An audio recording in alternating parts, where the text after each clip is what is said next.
格力空调制热一点儿不热呀。出风口，自然风，07年11月份生产的，17年，定频的，一点儿不热呀，冰凉冰凉的。或者上室外机看看，外机在房顶上啊，有5米高呢。整个擦车了呀，厂子里有擦车多，用擦车给我整上去啊，踩着拖板给我上去。看，擦车直接给我送上来了啊！顶面是个大平台，室外机，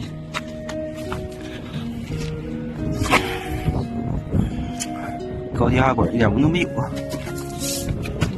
风扇正常运转，呜呜的，好像压缩机没转啊，压缩一转有声音呢。压缩机没转，一点声音没有，光一个风扇在转呢。空调的管是铜管的，应该不会缺氟。如果缺氟了，压缩机该转。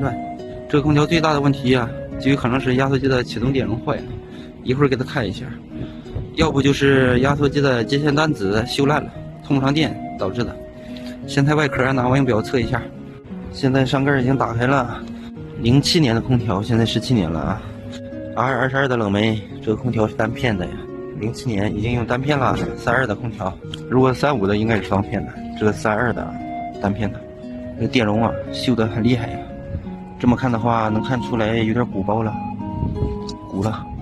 后屁股啊，这么看略微有点鼓啊，前面鼓得有点厉害。前面望远表打到交流电压1和2，压缩机供电233，电压没问题，直接换压缩机启动电容，先把电断了。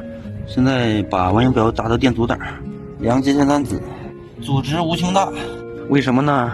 因为压缩机启动不起来，现在过热保护了。用手摸一下啊，把手伸进去，压缩机的上面已经烫手了，毕竟到现在已经转了10分钟左右了。刚开始热保护一会儿就跳了，然后可能一会儿就复位了，现在转时间长了。压缩机上面太热了，需要等一段时间才能复位。如果用水的话，可以给它降温，那样复位的速度会更快一些。现在天气比较凉快啊，外边就7、8度，应该一会儿就复位了。咱们先把电容给它换上，这个电容原厂的，17年也可以了。不过这种电容没有那种蓝皮的耐用，蓝皮的电容20多年应该也没什么事啊。35违法的，这么看就比较明显了，鼓得很厉害呀。整个就凸出来了，这种鼓包的连量都不用量，肯定坏了。拿了个新的，也是30违法的。看这两个电容的品牌啊，好像是一样的啊。这个标志，看啊，这两个标志好像是一样的，难道是一个牌子的？现在电容已经换上了，咱们量一下接线单子，看看压缩机复没复位。2.3到2.4欧姆，完全没问题。一会儿通上电。启动一下试试，看看压缩机能不能转起来。现在空调已经运转了，正在预热。听一下啊，刚才一点声音没有，现在压缩机呜呜的响，管子开始烫手了，完全没问题。现在定频空调越来越少了，变频的没有这个东西啊，所以能换这个的空调不多了，挣一点是一点吧。